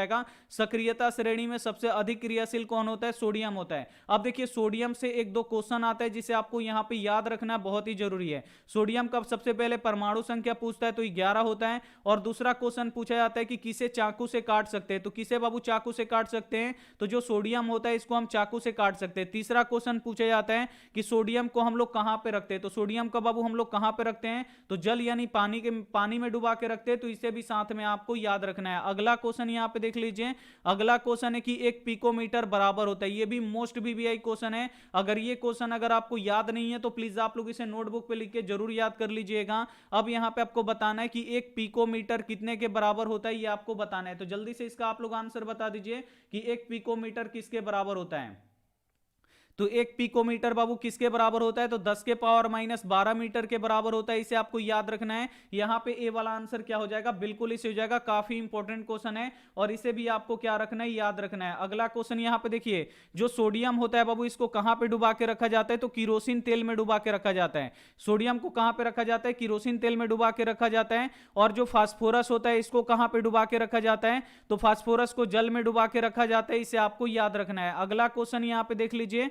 अगला क्वेश्चन यहां पे 23 नंबर की, निम्नलिखित में से नर युग्मक कौन है। अब इसमें से आपको बताना है कि जो नर युग्मक होता है बाबू, वो कौन होता है, ये आपको बताना है। तो जल्दी से इसका आप लोग आंसर बता दीजिए कि नर युग्मक कौन होता है। तो नर युग्मक क्या होता है बाबू, शुक्राणु होता है। इसे आपको याद रखना है। यहां पे ए वाला आंसर बिल्कुल इसे हो जाएगा। अब यहां पे एक क्वेश्चन आता है कि शुक्राणु कहां पे बनता है। तो शुक्राणु बाबू कहां पे बनता है, तो वृषण में बनता है। इसे आपको याद रखना है। अब यहां पे एक क्वेश्चन आता है कि स्त्री का यहां पे भाग होता है, तो अंडाणु होता है। इसे आपको याद रखना है। और स्त्रियों में अंडाशय की संख्या कितनी होती है, तो स्त्रियों में अंडाशय की संख्या 2 होती है। इसे आपको याद रखना है। अब यहां पे एक और क्वेश्चन पूछा जाता है कि जो अंडाणु होता है, इसका निषेचन कहां पे होता है। तो अंडाणु का निषेचन बाबू कहां पे होता है, आपको याद रखना है, फेलोपियन नलिका में होता है। और ये काफी इंपॉर्टेंट क्वेश्चन है। अगला क्वेश्चन यहां पे देख लीजिए। अगला क्वेश्चन यहां पे 24 नंबर की जिब्रेलिन है। अकेले रह रह के घर काटने को दौड़ रहा था टोनी को, तो इसे अगला क्वेश्चन यहाँ पे 24 नंबर की जिब्रेलिन है। अब यहाँ पे आपको बताना है कि जो जिब्रेलिन है ये क्या है, ये आपको बताना है। हार्मोन है कि वसा है कि एंजाइम है कि कार्बोहाइड्रेट है। चलिए जल्दी से इसका आप लोग आंसर बता दीजिए कि जो जिब्रेलिन है ये क्या है। तो जिब्रेलिन बाबू क्या होता है, ये हार्मोन होता है। इसे आपको याद रखना है। यहाँ पे ए वाला आंसर बिल्कुल इसे हो जाएगा। और ये कैसा हार्मोन होता है बाबू, तो ये पादप हार्मोन होता है। इसे आपको याद रखना है। और पादप हार्मोन कितने होते हैं, तो पादप हार्मोन 5 होते हैं। इसे आपको याद रखना है। और जो यहाँ पे जिब्रेलिन होता है बाबू, ये क्या होता है, तो ये वृद्धि हार्मोन होता है। इसे आपको याद रखना है। और एक और होता है वृद्धि हार्मोन, आपको याद रखना है, जो ऑक्सिन होता है, ये भी वृद्धि हार्मोन होता है। इसे आपको याद रखना है। अगला क्वेश्चन यहां पे देख लीजिए। अगला क्वेश्चन यहां पे 25 नंबर की, पत्तियों का मुरझाना किस हार्मोन के कारण से होता है। अब यहां पे आपको बताना है कि जो पेड़ पौधों की पत्तियां मुरझा जाती हैं या विलगित हो जाती हैं या झड़ जाती हैं, तो ये किसके कारण से होता है बाबू, तो ये एब्सिसिक अम्ल के कारण से होता है। इसे आपको याद रखना है। काफी इंपॉर्टेंट क्वेश्चन है। डी वाला आंसर बिल्कुल इसे हो जाएगा। अब यहां पे एक और क्वेश्चन आता है कि फल पकाने में किस हार्मोन का प्रयोग किया जाता है, तो एथिलीन का प्रयोग किया जाता है। इसे आपको याद रखना है। और जो एथिलीन होता है ये गैस के रूप में पाया जाता है। इसे आपको याद रखना है। अगला क्वेश्चन देख लीजिए। अगला क्वेश्चन है कि अलैंगिक जनन मुकुलन द्वारा होता है। अब यहां पे आपको बताना है कि जो अलैंगिक जनन होता है मुकुलन द्वारा, ये किस में होता है। तो आपको याद रखना है बाबू, ईस्ट और हाइड्रा। आपको दो नाम याद रखना है। ईस्ट और हाइड्रा में अलैंगिक जनन मुकुलन द्वारा होता है। इसे आपको याद रखना है। काफी इंपॉर्टेंट क्वेश्चन है। और जो अमीबा होता है और जो प्लाज्मोडियम होता है, इसमें द्विखंडन के द्वारा होता है। इसे आपको याद रखना है। काफी इंपॉर्टेंट क्वेश्चन है। अब यहां पे एक और क्वेश्चन पूछ लेता है कि जो अमीबा है ये कितने कोशिकीय जीव है। तो आपको याद रखना है कि जो अमीबा होता है ये एक कोशिकीय जीव होता है। इसे आपको याद रखना है। अगला क्वेश्चन देख लीजिए। अगला क्वेश्चन यहाँ पे 27 नंबर की, हजामत के लिए किस दर्पण का उपयोग होता है। मोस्ट वीवीआई क्वेश्चन है। और ये क्वेश्चन आपके फाइनल बोर्ड परीक्षा में 100% आएगा कि हजामत बनाने में किस दर्पण का प्रयोग किया जाता है, या सेविंग बनाने में किस दर्पण का प्रयोग किया जाता है, दाढ़ी बनाने में किस दर्पण का प्रयोग किया जाता है। तो किसका प्रयोग किया जाता है, अवतल दर्पण का प्रयोग किया जाता है। ए वाला आंसर बिल्कुल इसी हो जाएगा। और डॉक्टरी क्षेत्र में पूछता है कि डॉक्टरी क्षेत्र में किस दर्पण का प्रयोग किया जाता है, तो अवतल दर्पण का ही प्रयोग किया जाता है। इसे आपको याद रखना है। और उत्तल दर्पण का तो आपको पता है कि मोटर गाड़ी के साइड मिरर के रूप में किसका प्रयोग किया जाता है, तो उत्तल दर्पण का प्रयोग किया जाता है। इसे आपको याद रखना है। अगला क्वेश्चन यहां पे देख लीजिए। अगला क्वेश्चन है कि घरों में विद्युत से दुर्घटना किस कारण से होती है। अब यहां पे आपको बताना है कि जो घरों में विद्युत दुर्घटना होती है ये किस कारण से होती है, ये आपको बताना है। तो किस कारण से होती है बाबू, तो ये शॉर्ट सर्किट के कारण से होती है। इसे आपको याद रखना है। यहां पे बी वाला आंसर बिल्कुल इसे हो जाएगा। और शॉर्ट सर्किट क्या होता है बाबू, तो जब गर्म तार और ठंडा तार एक दूसरे के संपर्क में आ जाता है तो शॉर्ट सर्किट हो जाता है। इसे आपको याद रखना है। अब दूसरा इससे क्वेश्चन आता है कि जब घर में शॉर्ट सर्किट होता है तो उस समय धारा का मान कितना होता है। तो उस समय बाबू धारा का जो मान होता है ये अत्यधिक बढ़ जाता है। इसे आपको याद रखना है। अगला क्वेश्चन यहां पे देख लीजिए। अगला क्वेश्चन यहां पे 29 नंबर की, आंख का व्यवहार होता है। अब यहां पे आपको बताना है कि जो मानव का आंख होता है ये किस लेंस की तरह या किसकी तरह व्यवहार करता है, ये आपको बताना है। तो मानव का जो आंख होता है यानी जो मानव नेत्र होता है बाबू, ये किस तरह व्यवहार करता है, तो ये उत्तल लेंस की तरह व्यवहार करता है, इसे आपको याद रखना है। बी वाला आंसर यहाँ पे बिल्कुल इसे हो जाएगा। एक क्वेश्चन इसमें और पूछ देता है कि उत्तल, यहाँ पे देखिए जो मानव नेत्र होता है इसमें कौन सा लेंस पाया जाता है, तो मानव नेत्र में कौन सा लेंस पाया जाता है, उत्तल लेंस पाया जाता है, इसे आपको याद रखना है। एक क्वेश्चन और पूछा जाता है इसमें एक क्वेश्चन और पूछा जाता है कि जो मानव नेत्र होता है इसमें प्रतिबिंब कहां पे बनता है। ये क्वेश्चन बोर्ड परीक्षा में बार बार पूछा जाता है। तो बाबू प्रतिबिंब कहां पे बनता है, तो दृष्टि पटल या रेटिना पर बनता है, इसे आपको याद रखना है। अगला क्वेश्चन देख लीजिए। अगला क्वेश्चन है 30 नंबर की, किसी भी अम्लीय विलयन का पीएच मान होता है। अब यहां पे आपको बताना है कि किसी भी अम्लीय विलयन का पीएच मान कितना होता है, ये आपको बताना है। तो जल्दी से इसका आप लोग आंसर बता दीजिए कि किसी भी अम्लीय विलयन का पीएच मान कितना होता है। तो अम्लीय विलयन का पीएच मान 0 से लेकर 7 के बीच में होता है, यानी जो अम्लीय विलयन होगा इसका पीएच मान 7 से कम होगा, इसे आपको याद रखना है। सी वाला आंसर बिल्कुल इसे हो जाएगा।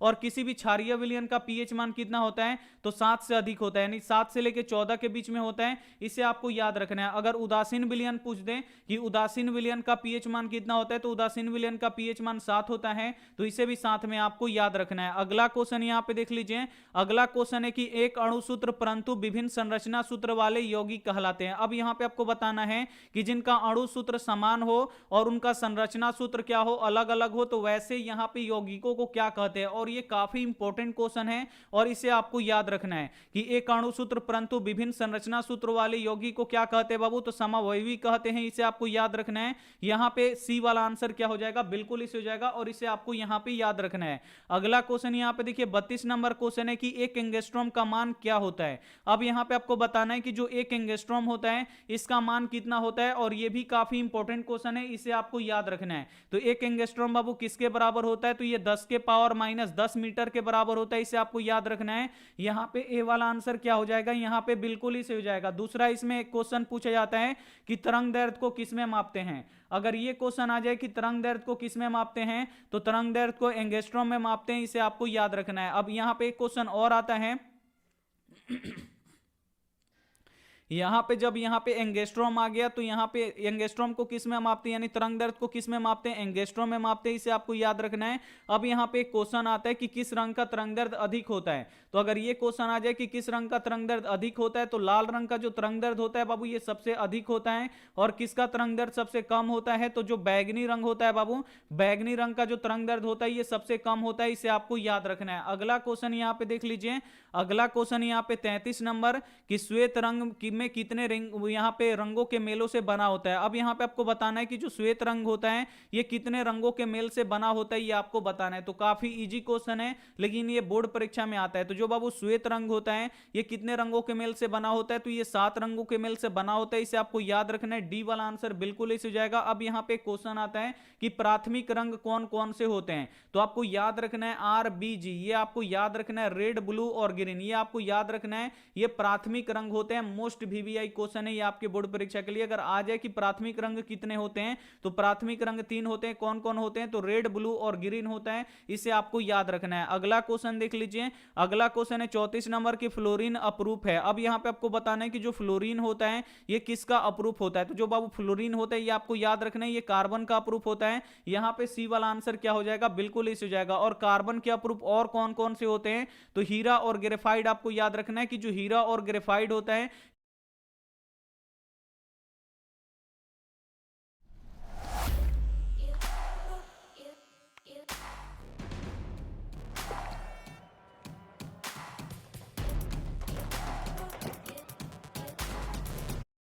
और ग्रेफाइड होता है, ये भी कार्बन के अपरूप होते हैं, इसे आपको याद रखना है। और ये सभी क्या है बाबू, अधातु हैं, इसे आपको याद रखना है। अगला क्वेश्चन देख लीजिए। अगला क्वेश्चन है कि मैग्नीशियम पाया जाता है। ये भी मोस्ट VVI क्वेश्चन है और ये आपकी बोर्ड परीक्षा में आ सकता है 2023 की बोर्ड परीक्षा में। और इसे आपको याद रखना है कि मैग्नीशियम पाया जाता है। तो बाबू मैग्नीशियम किस में पाया जाता है, तो ये क्लोरोफिल में पाया जाता है, इसे आपको याद रखना है। यहाँ पे ए वाला आंसर बिल्कुल इसे हो जाएगा। अब यहाँ पे पूछा जाता है कि जो क्लोरोफिल होता है इसका रंग कैसा होता है, ये डायरेक्ट क्वेश्चन पूछ लेता है कि क्लोरोफिल का रंग कैसा होता है, तो आपको याद रखना है हरा होता है। कैसा होता है, क्लोरोफिल का रंग हरा होता है। अब यहां पे एक क्वेश्चन और पूछ लेता है कि जो पेड़ पौधों की पत्तियां होती हैं ये हरा किसके कारण से दिखाई देती हैं। तो पेड़ पौधों की पत्तियां बाबू हरा किसके कारण से दिखाई देती हैं, तो क्लोरोफिल के कारण से दिखाई देती हैं, इसे आपको याद रखना है। अब यहां पे क्वेश्चन आ जाता है कि जो रक्त होता है ये लाल किसके कारण से दिखाई देता है, ये भी क्वेश्चन आ सकता है कि जो रक्त होता है ये लाल किसके कारण से बाबू दिखाई देगा, तो जो रक्त होगा ये हीमोग्लोबिन, हीमोग्लोबिन आपको याद रखना है,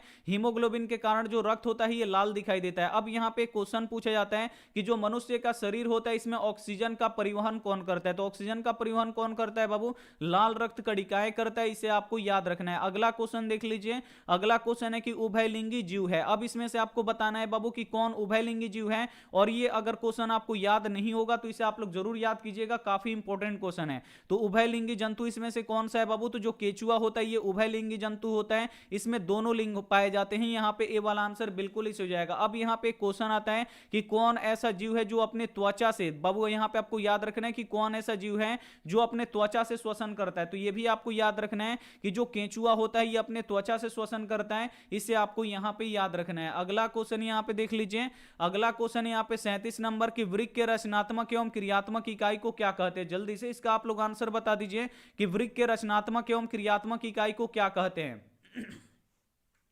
और सभी क्वेश्चन आपकी 15 फरवरी के लिए बाबू काफी इंपॉर्टेंट क्वेश्चन है, और इसमें से 30 से 40 क्वेश्चन एकदम 100% आएगा, इसमें वैसे वैसे क्वेश्चन लिया गया है। बहुत ही बढ़िया बच्चे यहां पे आंसर बोल रहे हैं कि वृक्क के रचनात्मक एवं क्रियात्मक इकाई को क्या कहते हैं, नेफ्रॉन कहते हैं। यहां पे डी वाला आंसर बिल्कुल इस हो जाएगा। अब यहां पे क्वेश्चन आ सकता है कि जो वृक्क है बाबू ये किससे संबंधित है, तो जो वृक्क है बाबू ये उत्सर्जन से संबंधित है, इसे आपको याद रखना है। दूसरा क्वेश्चन यहां पे पूछा जाएगा कि जो वृक्क है ये किस पदार्थों का उत्सर्जन करता है, तो जो वृक्क होता है बाबू यानी जो किडनी होता है ये किस पदार्थों का उत्सर्जन करता है, तो ये करता है यूरिया का, यूरिया के ये क्या करता है, शरीर का उत्सर्जन करता है, इसे आपको यहां पे याद रखना है। अगला क्वेश्चन देख लीजिए, अगला क्वेश्चन है कि आवर्त सारणी के उदग्र स्तंभ को कहा जाता है। मोस्ट वीवीआई क्वेश्चन है, जितना भी इस पे वीवीआई लगा लीजिए कम है, और ये क्वेश्चन प्रत्येक साल आता है, इसे आपको याद रखना है, काफी इंपॉर्टेंट क्वेश्चन है कि आवर्त सारणी में जो उदग्र स्तंभ होता है, जो यानी जो खड़ा वाला स्तंभ होता है, इसे क्या बोलते हैं बाबू, वर्ग बोलते हैं। क्या बोलते हैं, वर्ग या समूह बोलते हैं। यहां पे ए वाला आंसर बिल्कुल इस हो जाएगा। अब यहां पे क्वेश्चन आता है कि जो आधुनिक आवर्त सारणी है इसमें वर्गों की संख्या कितनी है, ये आपको बाबू याद रखना है। ये दोनों ही क्वेश्चन काफी इंपॉर्टेंट है, और दोनों ही क्वेश्चन आपके फाइनल बोर्ड परीक्षा में आएंगे।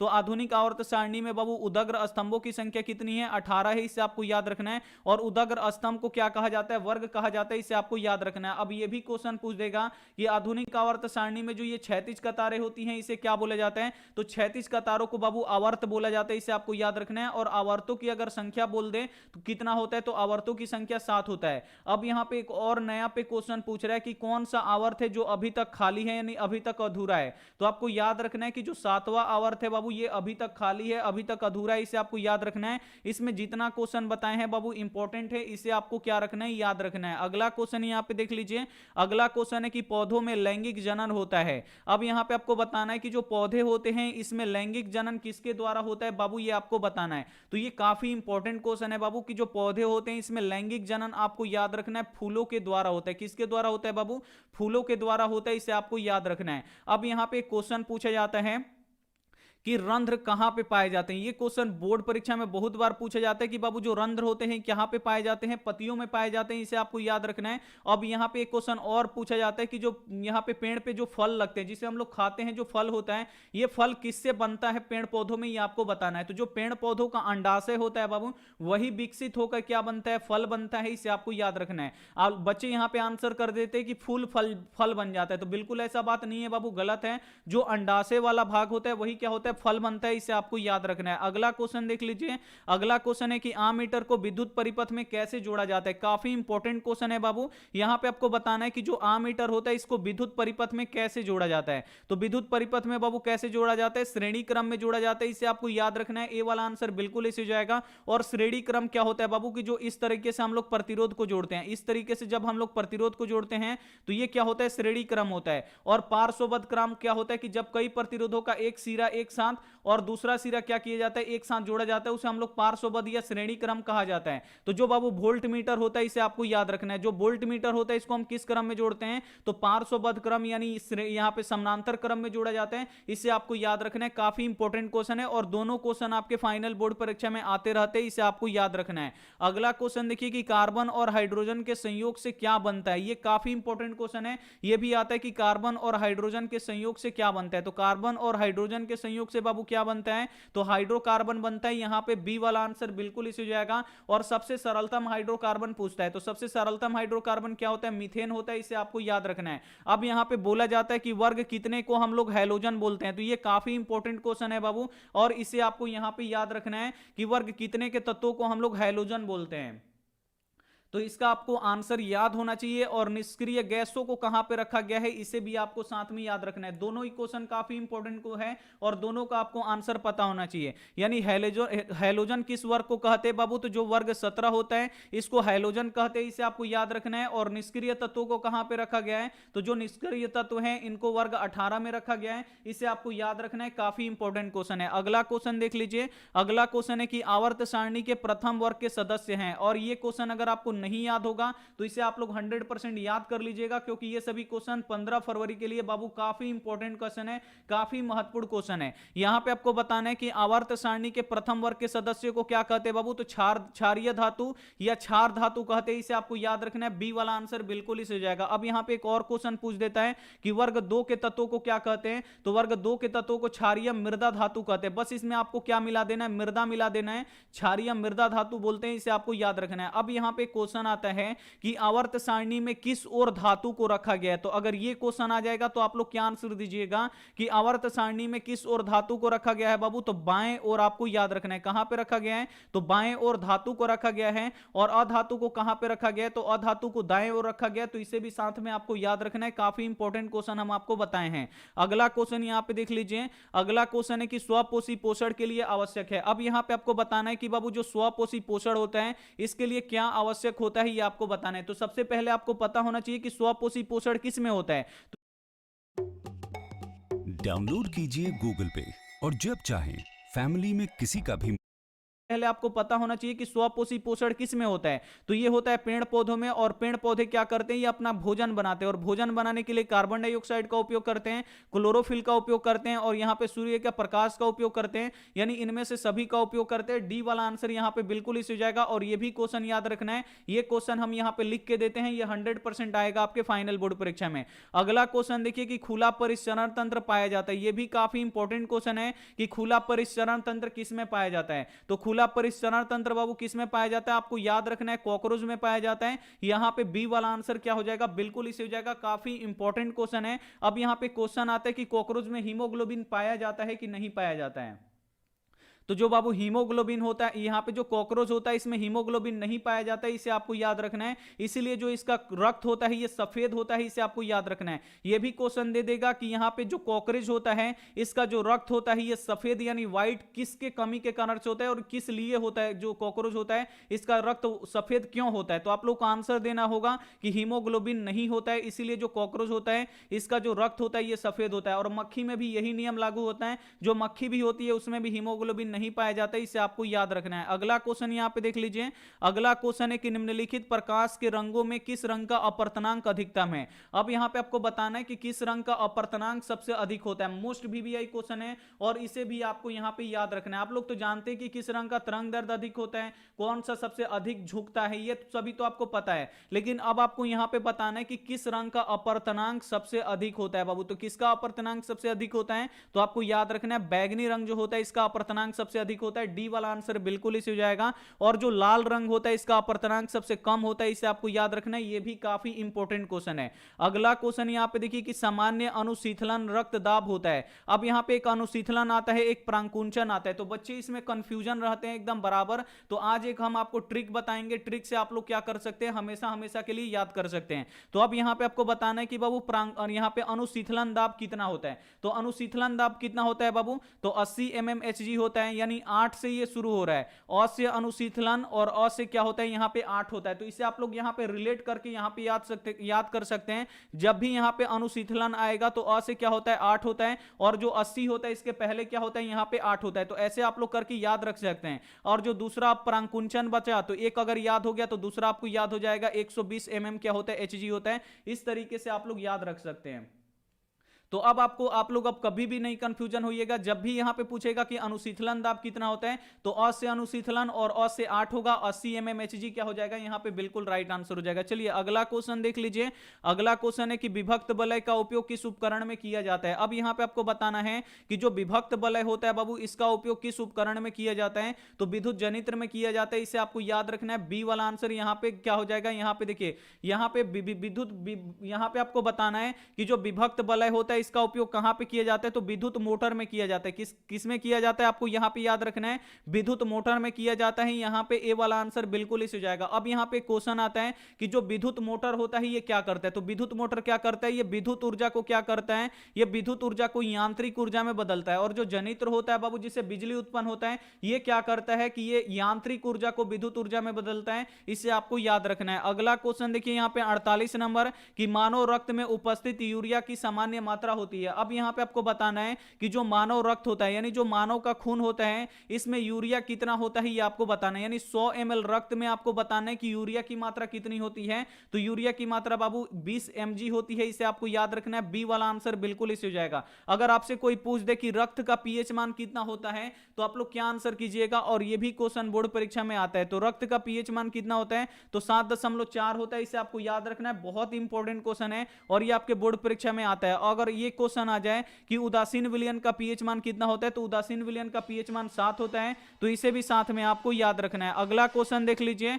अगला क्वेश्चन है कि पौधों के वायवीय भागों से जल का निष्कर्षण की क्रिया कहलाती है। अब यहां पे आपको बताना है कि पौधों के वायवीय भागों से जल के निष्कर्षण की क्रिया क्या कहलाती है, ये आपको बताना है। बहुत ही बढ़िया, सभी हमारे प्यारे बच्चे यहां पे 7 आंसर कर रहे हैं। बहुत ही बढ़िया। अनूप भाई, इशिता सिंह लेजेंड गेमर, केशव भाई, सुनीता गुप्ता, रोहित यादव भाई बहुत ही बढ़िया, राजा जी, इशिता बहुत ही बढ़िया, डॉक्टर राशिद भाई, साजिद भाई बहुत ही बढ़िया, शर्मा जी बहुत ही बढ़िया, अरुण भाई बहुत ही बढ़िया, चंदन, अंकित, कृष्णा भाई बहुत ही बढ़िया, धर्मदीप भाई, सिमरन खातून बहुत ही बढ़िया। चलिए सभी बच्चे यहाँ पे आंसर दे रहे, बहुत ही बढ़िया। नीशू भाई, छोटू भाई, दानिश भाई, बिहार भाई बहुत ही बढ़िया, बिहार सरकार भाई, रेशमी बहुत ही बढ़िया, पिंकी, रवि यहाँ पे, रवि रंजन, विनीत गुप्ता भाई, रुखसार परवीन बहुत ही बढ़िया, सैफुल्ला साहब, सानिया यास्मीन बहुत ही बढ़िया, गोल्डी बहुत बढ़िया, मीठी सिंह राजपूत, गौतम भाई बहुत ही बढ़िया। और जिन बच्चों का यहाँ पे नाम छूट गया बाबू दिल से सॉरी बोलते हैं क्योंकि सभी बच्चों का तो नाम नहीं ले सकते, तो आप लोग हमें माफ कीजिएगा। अब यहाँ पे देखिए पौधों के वायवीय भागों से बाबू जल का निष्कर्षण क्या कहलाता है,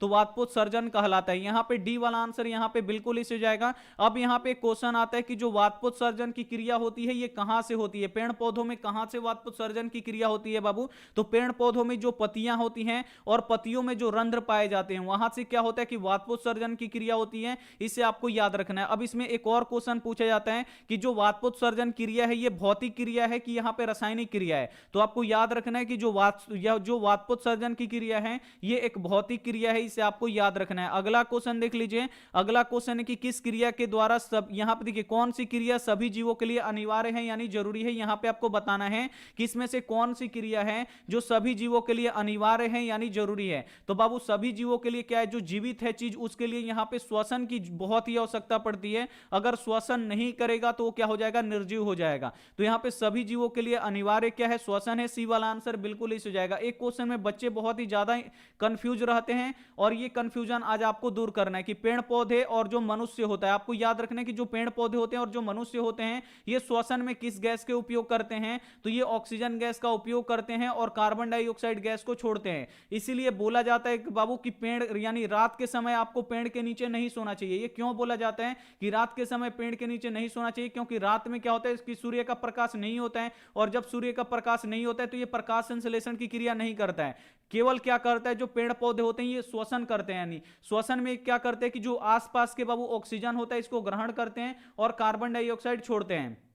तो यहां पे क्या होता है कि इतने आसपास के अगर यहां पे सभी ऑक्सीजन को पेड़ पौधे ले लेंगे और केवल यहां पे कार्बन डाइऑक्साइड छोड़ेंगे तो जो इसके नीचे पेड़ के नीचे यहां पे व्यक्ति सोया रहेगा उसका दम घुटने से क्या हो जाता है, मृत्यु हो जाता है। तो इसीलिए यहां पे बोला जाता है कि रात के समय पेड़ पौधों के नीचे यहां पे नहीं सोना चाहिए। इसे आपको याद रखना है। चलिए अगला क्वेश्चन देख लीजिए। और एक क्वेश्चन यहां पे और पूछा जाता है कि प्रकाश संश्लेषण में किस गैस का उपयोग किया जाता है, तो प्रकाश संश्लेषण में कार्बन डाइऑक्साइड का प्रयोग किया जाता है। इसे आपको याद रखना है। अगला क्वेश्चन देख लीजिए।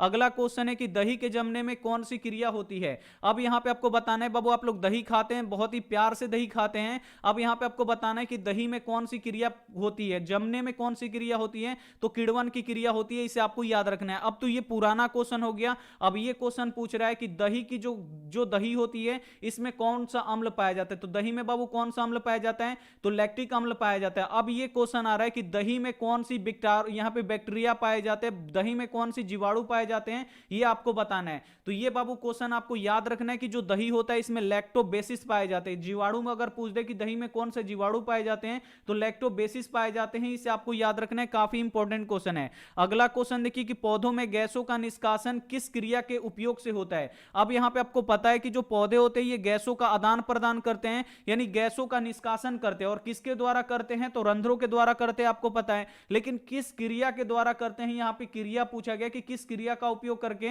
जो पेड़ पौधे होते हैं ये गैसों को निकालते हैं बाबू। तो आपको याद रखना है विसरण की क्रिया के द्वारा। किस क्रिया के द्वारा, तो विसरण की क्रिया के द्वारा क्या करते हैं कि जो पेड़ पौधे होते हैं ये क्या करते हैं, गैसों का आदान प्रदान करते हैं, नहीं गैसों को निकालते हैं। इसे आपको याद रखना है। बहुत ही बढ़िया। अगला क्वेश्चन यहां पे देख लीजिए।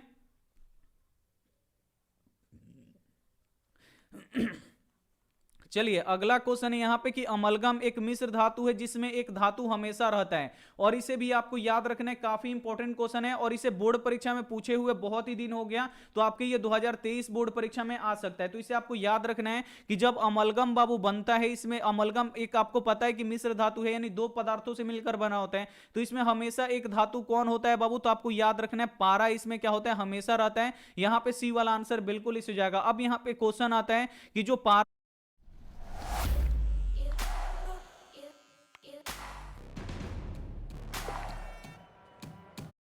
वाला आंसर बिल्कुल इस हो जाएगा। अब यहां पे क्वेश्चन आता है कि जो पारा होता है, ये क्वेश्चन हम आपको बता देते हैं कि जो पारा होता है ये क्या होता है कि यह सामान्य ताप पर जो क्या होता है, यानी समान टेम्परेचर पे ये द्रव के रूप में पाया जाता है। इसे आपको याद रखना है, इसे आपको याद रखना है। अगला क्वेश्चन यहां पे देखिए 54 नंबर क्वेश्चन है कि शुद्ध सोना को व्यक्त किया जाता है। अब यहां पे आपको पता होगा कि जो शुद्ध सोना होता है ये कैसा होता है बाबू, मुलायम होता है। ये आपको याद रखना है। ये भी क्वेश्चन पूछता है कि शुद्ध सोना कैसा होता है, मुलायम होता है। और शुद्ध सोना को किसमें व्यक्त किया जाता है ये आपको बताना है। तो शुद्ध सोना को बाबू किसमें व्यक्त किया जाता है, तो 24 कैरेट में व्यक्त किया जाता है। बी वाला आंसर बिल्कुल इस हो जाएगा। और 24 कैरेट वाला जो सोना होता है ये मुलायम होता है। अब यहां पे क्वेश्चन आता है कि आभूषण कितने कैरेट सोना से बनता है, तो 22 कैरेट सोना से बनता है। इसे आपको याद रखना है। अब यहां पे क्वेश्चन आता है कि सोना किसका मिश्रण होता है। अब ऐसा क्वेश्चन पूछ दे रहा है कि जो सोना होता है ये किसका मिश्रण हो रहा है, मिश्र धातु है, ये पूछ दे रहा है कि सोना किसका मिश्र धातु है। तो आपको याद रखना है जो सोना होता है ये कॉपर या चांदी का मिश्र धातु होता है। इसे आपको याद रखना है। सोना इसमें क्या होता है कि जिसमें जब हम लोग आभूषण बनाते हैं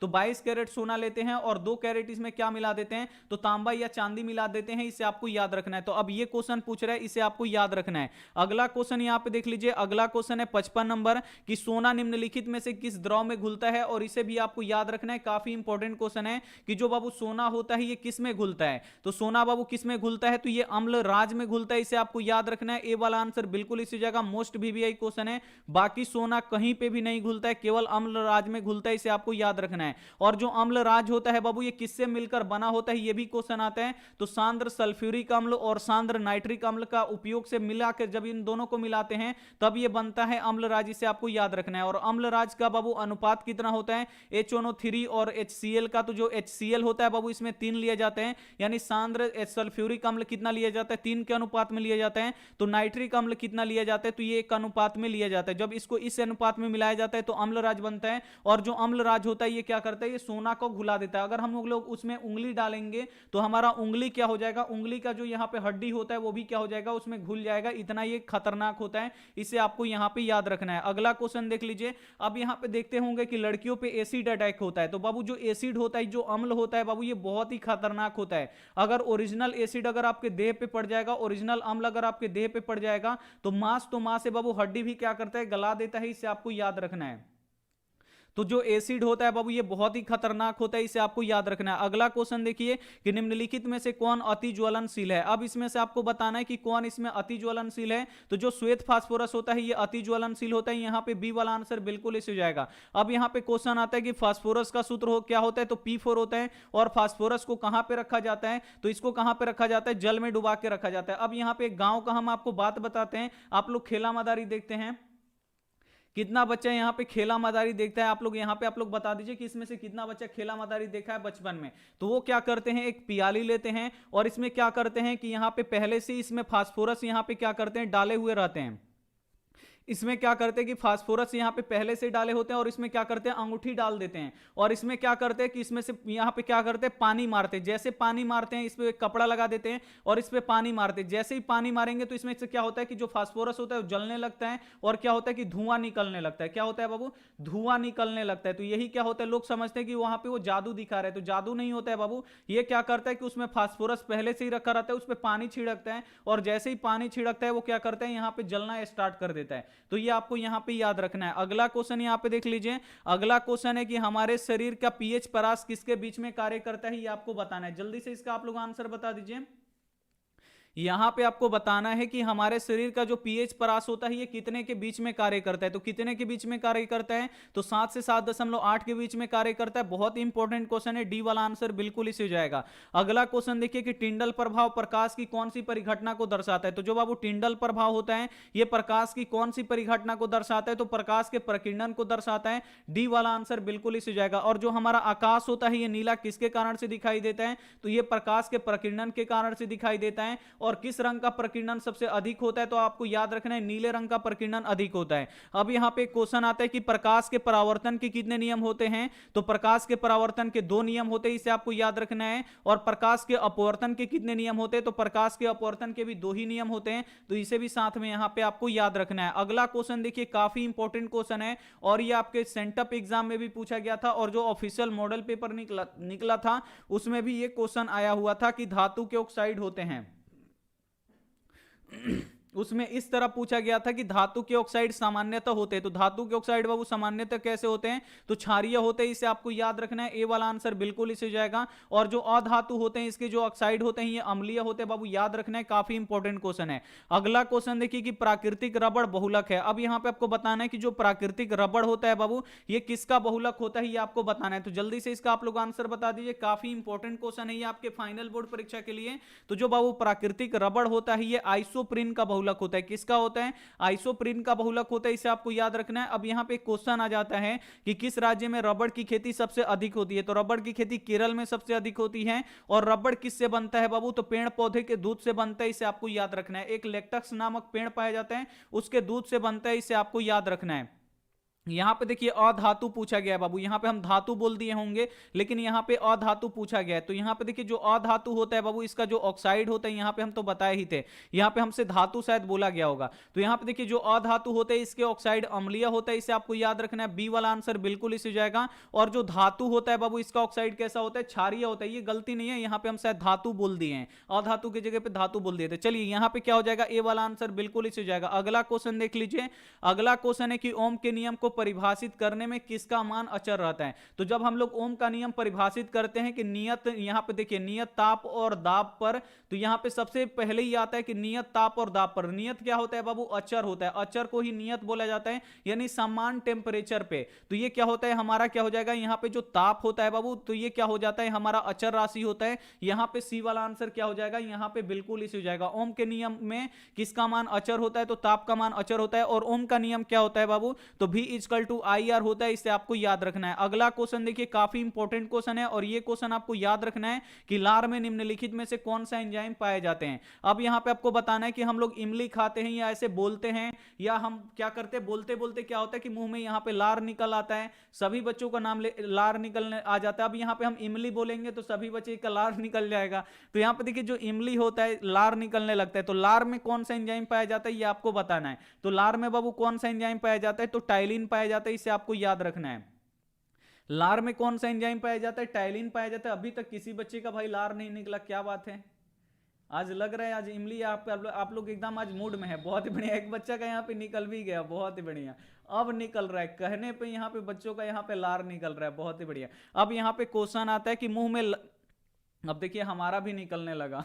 अब बोल रहे हैं तो अभी हमारा भी निकलने लगा। अब यहाँ पे क्वेश्चन आता है कि जो मुंह होता है, माने हमारा जो मुंह माउथ होता है, जो हमारा मुंह होता है बाबू, इसमें कितनी जोड़ी लार ग्रंथियां पाई जाती हैं ये आपको बताना है। तो हमारे मुंह में बाबू कितनी जोड़ी लार ग्रंथियां पाई जाती है आपको याद रखना है, 3 जोड़ी लार ग्रंथियां पाई जाती है। और जो इमली होता है इसमें कौन सा अम्ल पाया जाता है बाबू, तो टार्टरिक अम्ल पाया जाता है, इसे आपको याद रखना है। अगला क्वेश्चन यहाँ पे देख लीजिए, अगला क्वेश्चन यहाँ पे 63 नंबर की, भोजन का पूर्ण पाचन कहां पे होता है, यानी जो भोजन होता है बाबू हम लोग जो खाते हैं इसका पूर्ण पाचन यानी पूरी तरीके से पाचन कहां पे होता है, तो छोटी आंत में होता है, इससे आपको याद रखना है। यहां पे डी वाला आंसर बिल्कुल ऐसे हो जाएगा। और एक क्वेश्चन ये भी पूछा जाता है कि आहार नाल का सबसे लंबा भाग कौन सा होता है, तो आहार नाल का बाबू सबसे लंबा भाग क्या होता है, छोटी आंत होता है, इसे आपको याद रखना है। एक क्वेश्चन यहां पे और पूछा जाता है जिसको पढ़ना यहां पे आपके लिए काफी जरूरी है। एक क्वेश्चन ये भी पूछा जाता है कि मनुष्य के मस्तिष्क को कितने भागों में बांटा गया है, तो जो मनुष्य का मस्तिष्क होता है बाबू इसको 3 भागों में बांटा गया, सी वाला आंसर बिल्कुल इस हो जाएगा। अब यहां पे मनुष्य के मस्तिष्क का भार पूछा जाता है कि मनुष्य का जो मस्तिष्क होता है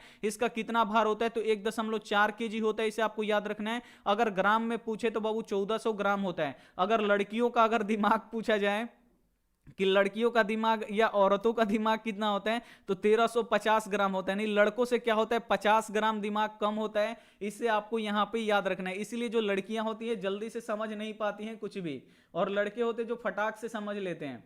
तो यहाँ पे क्या होता है, लड़कियों का दिमाग यहाँ पे 50 ग्राम क्या होता है, कम होता है, इसे आपको याद रखना है। अब यहाँ पे एक नया क्वेश्चन आ रहा है कि जो मस्तिष्क होता है इसका आयतन कितना होता है, यहाँ पे आयतन पूछ रहा है बाबू, तो जल्दी से इसका आप लोग आयतन बता दीजिए कि यहाँ पे आपको आयतन बताना है कि यहाँ पे आपको बताना है कि जो मनुष्य है इसका आयतन कितना है, मनुष्य के दिमाग का आयतन कितना होता है। बहुत ही बढ़िया, कुछ लड़कियों को यहाँ पे गुस्सा भी आ रहा है, तो सॉरी ये हम नहीं बनाए हैं बाबू, ये ऊपर वाला बना के भेजा है, तो यहाँ पे आप लोग कुछ भी नहीं कर सकते, ये ऊपर वाला बना के भेजा है, ऊपर वाला का दोष है। तो यहाँ पे देखिए मनुष्य के दिमाग का बाबू आयतन अब पूछा जा रहा है, तो आयतन कितना है बाबू, तो 1650 यहाँ पे ml है, इसे आपको याद रखना है कितना है। ये क्वेश्चन बाबू आप लोग देख लीजिए, इसे आप लोग याद रखिएगा, ये क्वेश्चन अब नया ये पूछा जा रहा है, ये आपको याद रखना है कि मनुष्य वो मुझे ढोल बजाना है आपके साथ। बॉयज बैंड में। चलो पूछा जा रहा है, ये आपको याद रखना है कि मनुष्य का अगर दिमाग का आयतन पूछे कि दिमाग का आयतन कितना होता है, तो 1650 ml होता है, इसे आपको याद रखना है।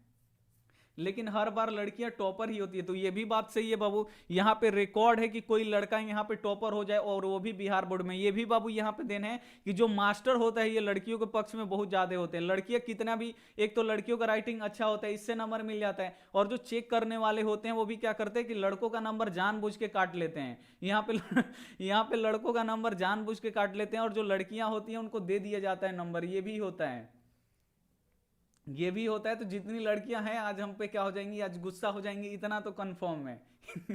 इतना कंफर्म है कि आज जितनी भी लड़कियां यहाँ पे पढ़ रही हैं वो क्या करेंगी, यहाँ पे गुस्सा करेंगी, तो गुस्सा आज भर कर लीजिए, कोई दिक्कत नहीं है।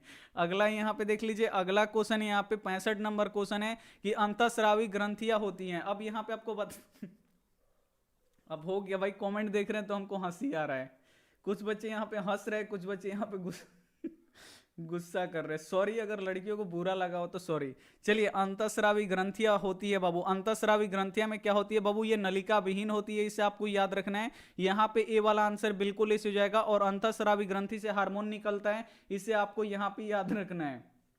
यास्मीन को बुरा लग रहा है, बहुत ही बढ़िया यास्मीन। अगला क्वेश्चन यहाँ पे देखिए 66 नंबर क्वेश्चन है कि लैंगरहैंस की द्वीपिकाएं पाई जाती हैं। अब यहाँ पे आपको बताना है कि जो लैंगरहैंस की द्वीपिकाएं होती हैं ये कहाँ पे पाई जाती हैं बाबू, तो ये पाई जाती हैं, आपका याद रखना है कि अग्नाशय में पाई जाती है बाबू। अब जल्दी जल्दी आप लोग पढ़ लीजिए, क्योंकि 8 बजे भी बाबू आपका क्लास होने वाला है, और उसमें हम क्या करेंगे, क्रैश कोर्स। यहाँ पे आप लोग ध्यान रखिए, क्रैश कोर्स और प्लस रिविजन चैप्टर वाइज होगा, और वो भी बुक से होगा बाबू। काफी इंपॉर्टेंट क्वेश्चन मिलेगा, सभी प्रकार का क्वेश्चन मिलेगा, तो आप लोग 8 बजे जरूर जुड़िएगा। अब बाबू हम यहाँ पे सॉरी बोलते हैं, एक बार अब आप लोग माफ भी कर दीजिए, जितने भी लड़की को यहाँ पे बुरा लगा है, सॉरी बोलते हैं, हाथ जोड़ के यहाँ पे सॉरी बोलते हैं। चलिए यहाँ पे हम सॉरी लिख देते हैं।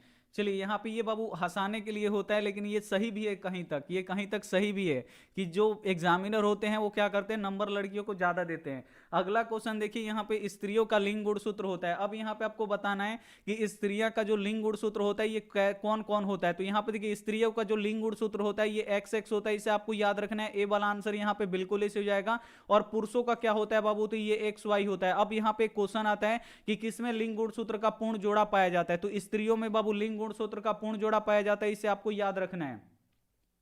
उसके बाद एक क्वेश्चन पूछा जाता है कि जो मनुष्य होते हैं इसमें कितने जोड़ी, यहां पे पूछा जाता है कि कितने जोड़ी गुणसूत्र पाए जाते हैं, तो 23 जोड़ी पाए जाते हैं। अगर संख्या में पूछे तो आपको याद रखना है 46 यहां पे गुणसूत्र पाए जाते हैं, इसे आपको याद रखना है। अगला क्वेश्चन देखिए 68 नंबर क्वेश्चन है कि 200 सेंटीमीटर से अधिक वर्षा वाले क्षेत्र कहलाते हैं। अब यहां पे आपको बताना है कि 200 से अधिक यहां पे सेंटीमीटर वर्षा वाले अधिक क्षेत्र क्या कहलाते हैं बाबू, तो ये कहलाते हैं नम क्षेत्र। क्या कहलाते हैं? नम क्षेत्र कहलाते हैं। और शुष्क क्षेत्र क्या कहलाते हैं, तो जहां पे वर्षा 50 सेंटीमीटर से कम होता है उसे हम लोग क्या कहते हैं? शुष्क क्षेत्र कहते हैं। और जहां पे बरसात बाबू 200 सेंटीमीटर से अधिक होता है उसे नम क्षेत्र बोला जाता है, इसे आपको याद रखना है। अगला क्वेश्चन देखिए, ये क्वेश्चन प्रत्येक साल आता है, यही क्वेश्चन प्रत्येक साल आता है कि डेंगू उत्पन्न करने वाला मच्छर किस तरह के जल में पनपता है, इसे आपको बताना है। तो बाबू जो डेंगू उत्पन्न करने वाला मच्छर होता है ये आपको याद रखना है कि ये शुद्ध जल में यानी साफ जल में ये उत्पन्न होता है, इसे आपको याद रखना है। बी वाला आंसर बिल्कुल इसे हो जाएगा। अब यहां पे क्वेश्चन आ सकता है कि जो डेंगू उत्पन्न करने वाला मच्छर होता है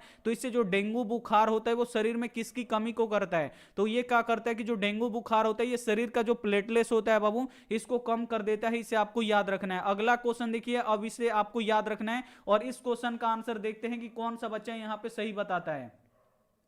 तो चलिए जल्दी से इसका आप लोग आंसर बता दीजिए, इसका आप लोग आंसर बता दीजिए कि किसमें बाह्य निषेचन होता है। बाबू काफी इंपॉर्टेंट क्वेश्चन है, अगर ये क्वेश्चन आपको याद नहीं है तो जल्दी से एक बार आप लोग याद कीजिएगा कि किसमें बाह्य निषेचन होता है। तो बाबू बाह्य निषेचन किसमें होता है? मेढक में होता है, इसे आपको याद रखना है। अब यहाँ पे मेढक आया तो बाबू एक हम आपको बहुत ही बड़ा फैक्ट बता रहे हैं, यहाँ पे बहुत सारे बच्चे ऐसे यहाँ पे दिल भेजते हैं, यहाँ पे जिससे अगर अपने माता पिता से प्यार करते हैं तो माता पिता को भेजते हैं, और कहीं और पे प्यार करते हैं तो आपको पता है वहां पे ये भी दिल भेजते हैं। तो जो अब वो मनुष्य का दिल होता है ये ऐसा नहीं होता, ये मनुष्य का दिल नहीं है, आपको याद रखना है ये मनुष्य का दिल नहीं है। ये दिल किसका है बाबू? मेढक का होता है, मेढक का ये दिल होता है। अगर आप लोग किसी के पास ये दिल भेज रहे हैं तो ये किसका दिल है बाबू? ये मेढक का दिल है, इसे आपको याद रखना है। और जो मनुष्य का दिल होता है ये ऐसे होता है, कुछ ऐसे करके यहाँ पे ये मनुष्य का दिल होता है, और जो आप लोग ये दिल भेजते हैं ये मेढक का दिल होता है, इसे आपको याद रखना है। तो आज ये फैक्ट कैसे लगा आप लोगों को यहाँ पे जरूर बताना है कि जो आप लोग दिल भेजते हैं यहाँ पे, देखिए यहाँ पे बच्चा ऐसे दिल भेज रहा है तो ये किसका दिल होता है बाबू? ये मेढक का दिल होता है, इसे आपको याद रखना है। और जो मेढक का भी दिल होता है इसमें कितने कोष्ठ होते हैं? तो 4 कोष्ठ होते हैं, इसे आपको याद रखना है। तो आज के बाद अगर आप लोग दिल भेजिएगा तो मेढक वाला दिल आप लोग मत भेजिएगा। अगला क्वेश्चन यहाँ पे देख लीजिए, अगला क्वेश्चन है कि निम्नलिखित में से कौन उत्तल दर्पण की फोकस दूरी जिसकी वक्रता त्रिज्या यहाँ पे 32 सेंटीमीटर है, यहाँ पे आपको बताना है कि निम्नलिखित में से कौन उत्तल दर्पण की यहाँ पे फोकस दूरी है। यहाँ पे आपको बताना है कि उत्तल दर्पण की कौन इसमें से फोकस दूरी होगी जिसकी वक्रता त्रिज्या यहाँ पे 32 है। तो उत्तल दर्पण की बाबू आपको याद रखना है कि जो फोकस होता है ये धनात्मक होता है, और जो वक्रता त्रिज्या का क्या होता है? आधा होता है फोकस। तो वक्रता त्रिज्या 32 है तो इसका आधा कितना होगा? 16 होगा, लेकिन यहाँ पे उत्तल दर्पण है तो यहाँ पे प्लस में होगा, आपको याद रखना है। तो प्लस 16 सेंटीमीटर होगा, इसे आपको याद रखना है। अगर यही अवतल दर्पण होता तो अवतल दर्पण की जो फोकस दूरी होती है ऋणात्मक होती है तो -16 हो जाता, इसे आपको यहां पे याद रखना है। अगला क्वेश्चन देख लीजिए, अगला क्वेश्चन है कि ऑक्जेलिक अम्ल का प्राकृतिक स्रोत निम्नलिखित में से कौन है। अब यहां पे आपको बताना है कि जो ऑक्जेलिक अम्ल होता है ये कहां से निकलता है बाबू? तो जो ऑक्जेलिक अम्ल होता है ये टमाटर से निकलता है, इसे आपको याद रखना है। और इमली से टार्ट्रिक अम्ल पाया जाता है, इसे आपको याद रखना है। संतरा में क्या होता है? सिट्रिक अम्ल पाया जाता है, और सिरका में एसिटिक अम्ल पाया जाता है, इसे आपको याद रखना है। बहुत ही बढ़िया। अगला क्वेश्चन यहां पे देखिए 73 नंबर क्वेश्चन है कि पीतल में रहता है। अब यहां पे आपको बताना है कि जो पीतल होता है इसमें क्या क्या रहता है। तो सबसे पहले यहां पे क्वेश्चन पूछा जाता है कि पीतल क्या है, तो आपको याद रखना है कि सबसे पहले जो पीतल होता है ये मिश्र धातु होता है, और ये किससे मिलकर बना होता है? तो ये कॉपर और जिंक से मिलकर बना होता है, इसे आपको याद रखना है। यहां पे बी वाला आंसर बिल्कुल इस जाएगा। और इसका ट्रिक होता है पिताजी, आपको याद रखना है। आप लोग बोलते हैं पिताजी, तो पी से क्या होता है बाबू? पीतल होता है, ता से क्या होता है? तांबा होता है, और जी से क्या होता है? जिंक होता है, इसे आपको याद रखना है। तो अगर पूछा जाए कि पीतल किसका मिश्र धातु होता है तो ये तांबा और जिंक का धातु होता है, मिश्र धातु होता है, इसे आपको याद रखना है। बस आपको पिताजी याद रखना है, पिताजी से आप लोग यहां पे निकाल सकते हैं। अगला क्वेश्चन देखिए कि ग्रहणी भाग है। अब यहां पे आपको बताना है कि जो ग्रहणी होता है बाबू ये किसका भाग होता है? तो जो ग्रहणी होता है आपको याद रखना है ये छोटी आंत का भाग होता है। सी वाला आंसर बिल्कुल इसी जगह, काफी इंपॉर्टेंट क्वेश्चन है। अगला क्वेश्चन है कि निम्नलिखित में से किसे प्रकाश संश्लेषी अंगक कहते हैं। अब इसमें से आपको बताना है कि कौन प्रकाश संश्लेषी अंगक है बाबू। तो जो हरित लवक होता है ये प्रकाश संश्लेषी अंगक होता है, इसे आपको याद रखना है। डी वाला आंसर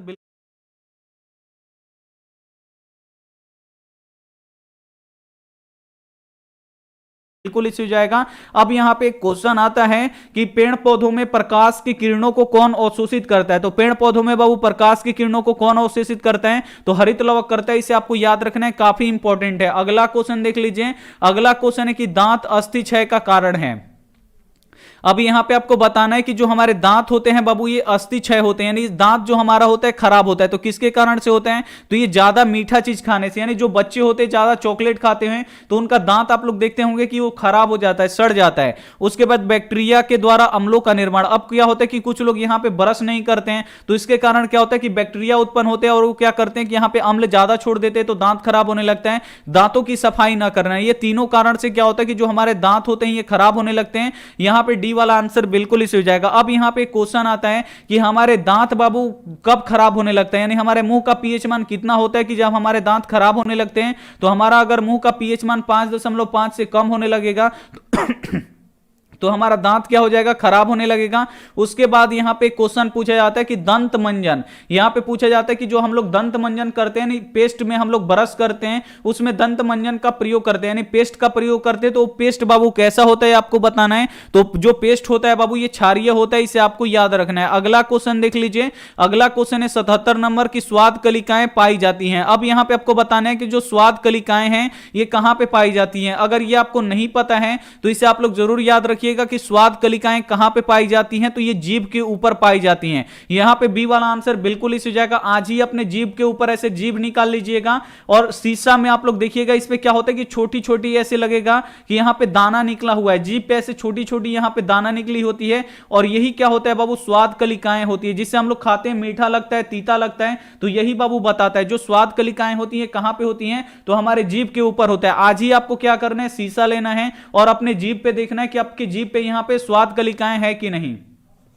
चलिए अगला क्वेश्चन देखिए कि मछली के हृदय में कोष्ठों की संख्या होती है। अब यहां पे आपको बताना है कि जो मछली के हृदय होते हैं बाबू इसमें कितने कोष्ठ होते हैं। तो मछली के हृदय में यहां पे 2 कोष्ठ होते हैं, इसे आपको याद रखना है। यहां पे ए वाला आंसर बिल्कुल इसी जगह। मनुष्यों के हृदय में कितने कोष्ठ होते हैं, 4 कोष्ठ होते हैं। और जो शरीर,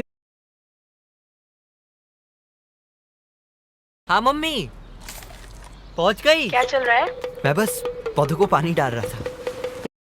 पे ए वाला आंसर बिल्कुल इसी जगह। मनुष्यों के हृदय में कितने कोष्ठ होते हैं, 4 कोष्ठ होते हैं। और जो सरीसृप होते हैं यानी जो रेंग के चलते हैं, जैसे छिपकली हो गया, सांप हो गया, घड़ियाल हो गया, मगरमच्छ हो गया, इसमें कितना होता है, 3 कोष्ठ होता है। इसे आपको यहां पे याद रखना है। अगला क्वेश्चन देखिए कि रक्त का थक्का बनने में सहायक होता है। अब यहां पे आपको बताना है कि जो रक्त होता है ये किसके कारण से थक्का बनता है बाबू, तो यहां पे आपको याद रखना है रक्त बिंबाणु। ये हिंदी में नाम हो गया रक्त बिंबाणु, अगर इंग्लिश में होगा तो ये प्लेटलेट्स होगा। इसे आपको याद रखना है। सी वाला आंसर बिल्कुल इसे हो जाएगा। अब यहां पे क्वेश्चन आता है कि जो लाल रक्त होता है इसका जीवन काल कितने दिन का होता है, 120 दिन का होता है। और जो श्वेत रक्त होता है इसका जो जीवन काल होता है ये 12 से 20 दिन का होता है। इसे आपको याद रखना है। और शरीर का सैनिक किसे कहा जाता है, तो श्वेत रक्त को कहा जाता है। इसे आपको याद रखना है। और शरीर में ऑक्सीजन का वाहक कौन होता है, तो ये लाल रक्त होती है। इसे आपको याद रखना है। 80 नंबर। और आज का अंतिम क्वेश्चन देखिए कि मनुष्य की शरीर की सबसे बड़ी ग्रंथि है। तो बाबू मनुष्य की शरीर की सबसे बड़ी ग्रंथि कौन सी है, लीवर है। इसे आपको याद रखना है। ए वाला आंसर बिल्कुल इसे जाएगा। अगर अंग पूछे कि मनुष्य के शरीर का सबसे बड़ा अंग कौन सा है, तो त्वचा है। इसे आपको याद रखना है। कौन सी है बाबू, त्वचा है। इसे आपको याद रखना है। और ऐसा अगर आपको क्लास करना है तो आपको शाम में 5 बजे आपको जुड़ना है। अभी यहाँ पे देखिए 800, 850, 900 ले यहाँ पे बच्चे देख रहे थे। तो यहाँ पे अगर आपको बाबू क्लास करना है, मान लीजिए कि अगर आपको क्लास करना है ऐसा क्लास, तो हम आपको टाइम बता देते हैं। आप लोग 5 बजे एकदम जुड़िएगा। 5 बजे अभी से अगर आप लोग का क्वेश्चन कुछ छूट गया होगा, लेकिन 5 बजे से अगर आप लोग जुड़ जाइएगा तो आपका एक भी क्वेश्चन नहीं छूटेगा। तो आप लोग प्रयास कीजिएगा बाबू कि आप लोग 5 बजे यहाँ पे 100% जुड़ने के लिए। अब देखिए